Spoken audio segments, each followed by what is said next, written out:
പിതാവിൻ്റെയും പുത്രൻ്റെയും പരിശുദ്ധാത്മാവിൻ്റെയും നാമത്തിൽ ആമേൻ. പ്രിയപ്പെട്ടവർ, ഇന്ന് ഏപ്രിൽ 12 ഞായറാഴ്ച. അമ്മേ പരിശുദ്ധ അമ്മേ, അമ്മേ പരിശുദ്ധമേ, ദൈവമാതാവേ, കൃപാസനത്തിലൂടെ ഞങ്ങൾക്കും ഞങ്ങളുടെ ദേശത്തിനും അമ്മ മധ്യസ്ഥം തേടി തന്ന എല്ലാ അനുഗ്രഹങ്ങൾക്കും കൃപകൾക്കും ഞങ്ങളിപ്പോൾ ഹൃദയം നിറഞ്ഞ നന്ദി പറയുന്നു.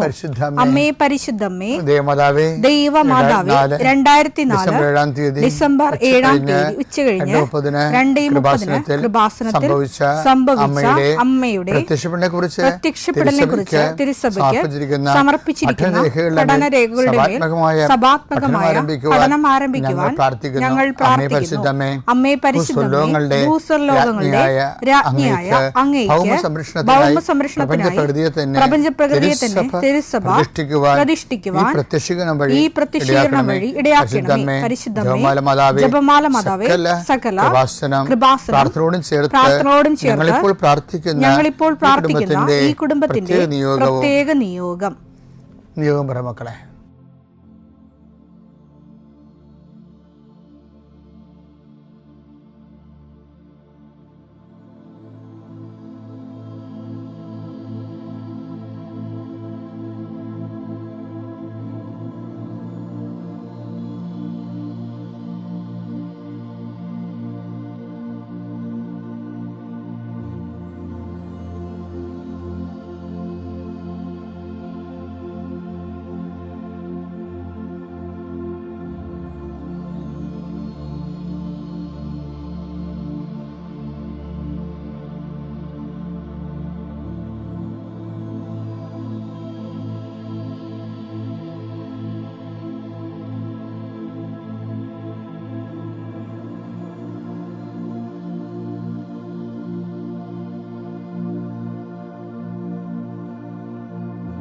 അമ്മയുടെ പ്രത്യക്ഷീകരണത്തിന്റെ ഈ അനുഗ്രഹവേളയിൽ ഞങ്ങൾക്ക് സാധിച്ചു തരുവാൻ കനിയണമേ. ആമേൻ. വിശ്വാസ പ്രമാണം.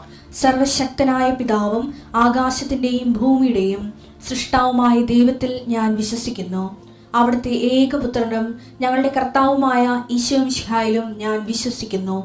ഈ പുത്രൻ പരിശുദ്ധാത്മാവിനാൽ ഗർഭസ്ഥനായി കന്യകാമറിയത്തിൽ നിന്ന് പിറന്ന് പൊന്തിയോസ് പീലാത്തോസിന്റെ കാലത്ത് പീഡകൾ സഹിച്ച് കുരിശിൽ തറയ്ക്കപ്പെട്ട് മരിച്ച് അടക്കപ്പെട്ട് പാതാളങ്ങളിൽ ഇറങ്ങി മരിച്ചവരുടെ ഇടയിൽ നിന്ന് 3-ാം നാൾ ഉയർത്ത് സ്വർഗത്തിലേക്ക് എഴുന്നള്ളി സർവശക്തിയുള്ള പിതാവായ ദൈവത്തിന്റെ വലതുഭാഗത്തിരിക്കുന്നു. അവിടെ നിന്ന് ജീവിക്കുന്നവരെയും മരിച്ചവരെയും വിധിക്കുവാൻ വരുമെന്നും ഞാൻ വിശ്വസിക്കുന്നു. പരിശുദ്ധാത്മാവിലും ഞാൻ വിശ്വസിക്കുന്നു. വിശുദ്ധ കത്തോലിക്കാ സഭയിലും പുണ്യവാന്മാരുടെ ഐക്യത്തിലും പാപങ്ങളുടെ മോചനത്തിലും ശരീരത്തിന്റെ ഉയർപ്പിലും നിത്യമായ ജീവിതത്തിലും ഞാൻ വിശ്വസിക്കുന്നു. ആമേൻ. സുഖസ്ഥനായ ഞങ്ങളുടെ പിതാവേ, അങ്ങയുടെ നാമം പൂജിതമാകണമേ. അങ്ങയുടെ രാജ്യം വരണമേ. അങ്ങയുടെ തിരുമനസ് സ്വർഗത്തിലെ പോലെ ഭൂമിയിലും ആകണമേ. അന്നു വേണ്ടുന്ന ആഹാരം ഇന്ന് ഞങ്ങൾക്ക് തരണമേ. ഞങ്ങളോട് തെറ്റ് ചെയ്യുന്നവരോട് ഞങ്ങൾ ക്ഷമിക്കുന്നത് പോലെ ഞങ്ങളുടെ തെറ്റുകൾ ഞങ്ങളോടും ക്ഷമിക്കണമേ. ഞങ്ങളെ പ്രലോഭനത്തിൽ ഉൾപ്പെടുത്തരുതേ, തിന്മയിൽ ഞങ്ങൾ രക്ഷിക്കണമേ. ആമേൻ. നന്മ നിറഞ്ഞ മറിയമേ, സ്വസ്തി. കർത്താവ് അങ്ങയുടെ കൂടെ സ്ത്രീകളിൽ അങ്ങ് അനുഗ്രഹിക്കപ്പെട്ടവളാകുന്നു. അങ്ങയുടെ ഉദരത്തിൻ ഫലമായി ഈശോ അനുഗ്രഹിക്കപ്പെട്ടവനാകുന്നു. പരിശുദ്ധ മറിയമേ, തമ്പുരാന്റെ അമ്മേ, പാപികളായ ഞങ്ങൾക്ക് വേണ്ടി ഇപ്പോഴും ഞങ്ങളുടെ മരണസമയത്തും തമ്പുരാനോട് അപേക്ഷിക്കണമേ. ആമേൻ. കർത്താവേ, നിന്റെ ഉന്നതമായ നാമത്തിന് സ്തോത്രം ചെയ്യും. കർത്താവേ, നിന്റെ വിശുദ്ധ പൗരോഹിത്യത്തെ മഹത്വപ്പെടുത്തണമേ. കർത്താവെ, സഭയിലുള്ള സാന്നിധ്യം പ്രകടമാക്കണം. 40 വർഷം ഞാൻ അർപ്പിച്ച കൃപാന്റെ യുഗതിയാണ്. കൃപാസ്ഥാനത്താറെ ജീവനോടെ പ്രത്യക്ഷപ്പെട്ട മാതാവിന്റെ മാധ്യസ്ഥ രോഗികൾ, പീഡിതരെ, മാനസിക സംഘർഷം അനുഭവിക്കുന്നവരെ, ഡിപ്രഷൻ അനുഭവിക്കുന്നവരെ, മരുന്ന് കഴിച്ചിട്ട് ഉറക്കം മൂടുകയും ശരീരം തൂക്കം വെക്കുകയും ചെയ്യുന്നതല്ലാതെ പ്രത്യേകിച്ച് പ്രയോജനമൊന്നും ഇല്ലാതെ ഡിപ്രഷൻ കൊണ്ട് വേദനിച്ച് ജീവിക്കുന്ന ആൾക്കാരെ കർത്താവേ, നീ അവരെ തൊടണമെന്ന് പ്രാർത്ഥിക്കുന്നു.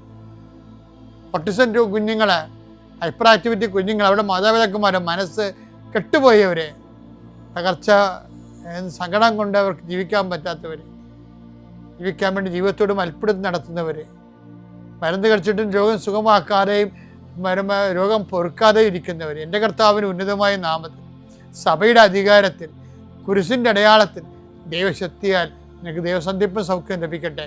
നിത്യപിതാവും പുത്രനും പരിശുദ്ധാത്മാവുമായ സർവ്വേശ്വര എന്നേക്കും ആമേൻ. എൻ്റെ പ്രിയപ്പെട്ടവരെ, നമ്മൾ പുനരുത്ഥാന ദിനങ്ങളിലൂടെ ആണ് കടന്നു പോകുന്നത്. പുനരുത്ഥാനത്തിൻ്റെ സന്ദേശത്തെക്കുറിച്ച്, അതിൻ്റെ പ്രായോഗിക പരതയെക്കുറിച്ചും അതിൻ്റെ പ്രേക്ഷിത സാങ്കത്യത്തെക്കുറിച്ചും നമുക്ക് വളരെ ലളിതമായ ധാരണ വേണം. അങ്ങനെ വന്ന് നമ്മുടെ ആധ്യാത്മിക വളർച്ചയ്ക്ക് അത് ഉപകരിക്കും. ഞാൻ എന്താ പറയണമെന്നറിയോ? ഈ മർക്കോസിൻ്റെ സുവിശേഷത്തിലെ മനോഹരമായൊരു പ്രതിപാദ്യമുണ്ട്. അത് ഉദാഹരണത്തിന്, ഈ മർക്കോസിൻ്റെ സുവിശേഷത്തിലെ കർത്താവിൻ്റെ പുനരുത്ഥാനത്തിൻ്റെ ആ ദിവസം മേരി മാഗ്ഡലിനാണ് കർത്താവിൻ്റെ കല്ലറയിലേക്ക് വരുന്നത്. അപ്പോൾ അവിടെ ശൂന്യമായ കല്ലറ കണ്ടു. അവിടെ ഒരു സ്വർഗീയ ദൂതൻ അവളോട് പറഞ്ഞു, കർത്താവ് ഇവിടെ ഇല്ല, കർത്താവ് അരുളിച്ചതുപോലെ ഉയർത്തെഴുന്നേറ്റെന്ന് പറഞ്ഞു. അവൾ ആ വിവരം അറിയിക്കാൻ തിരിഞ്ഞടക്കുമ്പോൾ ഈശോയുടെ മുഖത്തേക്കാണ് അവൾ തിരിയണത്. അപ്പോൾ ഈശോ പറയും, നീ ചെന്ന് എന്നെ കണ്ട കാര്യം നമ്മുടെ സഹോദരങ്ങളോട് പറയാൻ പറയും. അത് മർക്കോസിന്റെ സുവിശേഷം 16:10 അവൾ ചെന്ന് അവനോട് കൂടെ ഉണ്ടായിരുന്നവരെ വിവരമറിയിച്ചു. ഓക്കെ അല്ലേ? അത് അപ്പോൾ ആ മെസ്സേജ് പാസ് ചെയ്ത് ഇനി അതിനടുത്ത ദിവസം 2 ശിഷ്യന്മാർ, മിക്കവാറും ക്ലയഫസാണ്, അവർ തിരിച്ച് ബ്രഹ്മാവസ്ഥയിലേക്ക് പോകുന്ന വഴിക്ക് കർത്താവ് വേറൊരു രൂപത്തിൽ അവർക്ക് പ്രത്യക്ഷപ്പെടും. അവരെന്താണ് ചെയ്തതെന്ന് നോക്കിക്കേ. കർത്താവ് പ്രത്യക്ഷപ്പെട്ട ആ ആൾക്കാർ എന്താണ് ചെയ്തതെന്നാണ്, അടുത്ത നടപടി എന്താണെന്നാണ് പറയണത്. അവരെന്താ ചെയ്തത്? 16:13 വായിച്ചേ. അവർ പോയി, ആ 2 ശിഷ്യന്മാർ പോയി ബാക്കിയുള്ളവരെ വിവരമറിയിച്ചു. അവരെയും അവർ വിശ്വസിച്ചില്ല. പറഞ്ഞു വിശ്വസിച്ചില്ല. പക്ഷെ ഇനി വേറെ രസം വെച്ചാല്, അവസാനം ഇവരെല്ലാവരും ഒരുമിച്ചിരിക്കുമ്പോൾ വീണ്ടും ഈശോ 11 പേർക്കുമായിട്ട് പ്രത്യക്ഷപ്പെടും. അപ്പോൾ ആ 11 പേരോട് ഈശോ നിർദ്ദേശിക്കണത് എന്താ? അതെല്ലാം സെയിം ആണെന്ന് പറയുകയാണ് ഞാൻ. 16:15 വയസ്സ് അവൻ ഈശോ അവരോട് പറഞ്ഞു, നിങ്ങൾ ലോകമെങ്ങും പോയി എല്ലാ സൃഷ്ടികളോടും സുവിശേഷം പ്രസംഗിക്കുവിൻ. അപ്പൊ പുനരുത്ഥാനത്തെ സന്ദേശം മേരി മാഗ്ഡലിനോടായാലും എമ്മാവുസിലെ ശിഷ്യന്മാരോടായാലും 11 ശിഷ്യന്മാരോടായാലും യേശുവിന് ഒരു സന്ദേശമേ ഉള്ളൂ. എന്താണ്? ഈ മെസ്സേജ് പാസ് ചെയ്യണം. അതാണ് ഈ മെസ്സേജ്, ഈ സന്ദേശം കർത്താവ് ഉയർത്തെഴുന്നേറ്റിരിക്കുന്നു. അതായത് ഈ കർത്താവ് ഉയർത്തെഴുന്നേറ്റിരിക്കുന്നു എന്ന് പറഞ്ഞാൽ 2-3 അർത്ഥങ്ങൾ ഇനി വരാൻ പോകണം. മെസ്സേജ് പാസ് ചെയ്യുമ്പോൾ എന്താണ്? ഇനി എന്തെല്ലാം തരം കഷ്ടങ്ങളുണ്ടായാലും, അതെല്ലാം നമ്മൾ സഹിക്കേണ്ടി വന്നാലും അതിനെ നമ്മൾ അതിജീവിക്കും എന്നുള്ള ആവേശോജ്വലമായ സന്ദേശമാണ് പുനരുത്ഥാന സഹനത്തിൽ നിന്ന്. അതാണ് അവരോട് പറയണത്.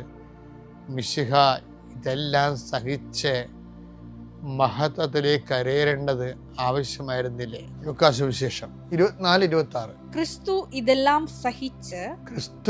ഇതെല്ലാം സഹിച്ച് മഹത്വത്തിലേക്ക് പ്രവേശിക്കേണ്ടിയിരുന്നില്ലേ? അതായത് ഈ മഹത്വത്തിലേക്കാണ് ഇത് കഴിച്ചുകൊണ്ട് നിൽക്കണത്. പക്ഷെ മഹത്വത്തിൻ്റെ സമയത്ത് നമ്മൾ ഈ സഹനം മറന്നുപോകും. അതാണ് എൻ്റെ സത്യാവസ്ഥ എന്ന് പറയുന്നത്. അപ്പോൾ എന്താണ് വിഷയം എന്ന് വെച്ച് കഴിഞ്ഞാൽ, നമ്മൾ വിശ്വാസത്തിൻ്റെ ഏറ്റവും വലിയ കൺഫ്രണ്ട് ചെയ്യണതാണ്. പുനരുത്ഥാനത്തെ അഭിമുഖീകരിക്കുന്ന ഓരോരുത്തരും, ആ പുനരുത്ഥാനത്തിൽ വിശ്വസിക്കുന്ന ഓരോരുത്തരും അവരുടെ പ്രഥമ ജോലി എന്താണ്? അത് മറ്റുള്ളവർക്ക് പറഞ്ഞു കൊടുക്കുകയാണ്, മറ്റുള്ളവരോട് അറിയിക്കുകയാണ്. എന്നാൽ മാത്രമേ ഒരു ക്രിസ്ത്യനായിട്ട് ദൈവം അംഗീകരിക്കത്തുള്ളൂ. ഞാൻ പലപ്പോഴും മനുഷ്യൻ്റെ ഏറ്റവും വലിയ ഗതികേട്, ഒരു വിശ്വാസിയുടെ ഏറ്റവും വലിയ പരാജയം എന്താണെന്ന് എന്നോട് ചോദിച്ചാൽ ഞാൻ പറയും, വിശ്വാസം കൈമാറ്റം ചെയ്യാത്തതാണ്. നമ്മൾ 10-40 കൊല്ലമായി 20 കൊല്ലമായി എന്നൊക്കെ പറഞ്ഞിട്ട് ഈ വിശ്വാസം മറ്റുള്ളവർക്ക് കൈമാറുന്നില്ലല്ല. നമുക്ക് പേടിയാണ്, അല്ലെങ്കിൽ കുറച്ചിലാണ്, അങ്ങനെ അതുകൊണ്ട് പല കാര്യങ്ങളും കർത്താവിന് നമ്മൾ ഒഴിവാക്കുന്നുണ്ടോ? ഏത് കർത്താവ് ഒഴിവാക്കണം? ധ്യാനത്തിന്. അപ്പം അങ്ങനെ വരരുത്. നിങ്ങൾക്ക് ആവേശോജ്വലമായി പറയാൻ കഴിയണം, കർത്താവിനെ ഞാൻ കൈമാറിയിട്ടുണ്ടെന്ന്. പിതാവിൻ്റെയും പുത്രൻ്റെയും പരിശുദ്ധാത്മാവിൻ്റെയും നാമത്തിൽ.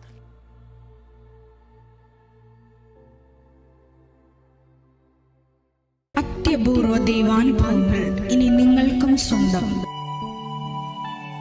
ഈ യൂട്യൂബ് ചാനൽ ഇതുവരെ സബ്സ്ക്രൈബ് ചെയ്തിട്ടില്ലെങ്കിൽ ഇപ്പോൾ തന്നെ സബ്സ്ക്രൈബ് ചെയ്യുക. ഈ വീഡിയോ ഇപ്പോൾ തന്നെ നിങ്ങളുടെ സുഹൃത്തുക്കൾക്ക് ഷെയർ ചെയ്തുകൊണ്ട് കർത്താവിന്റെ പ്രേക്ഷിതരാകുക.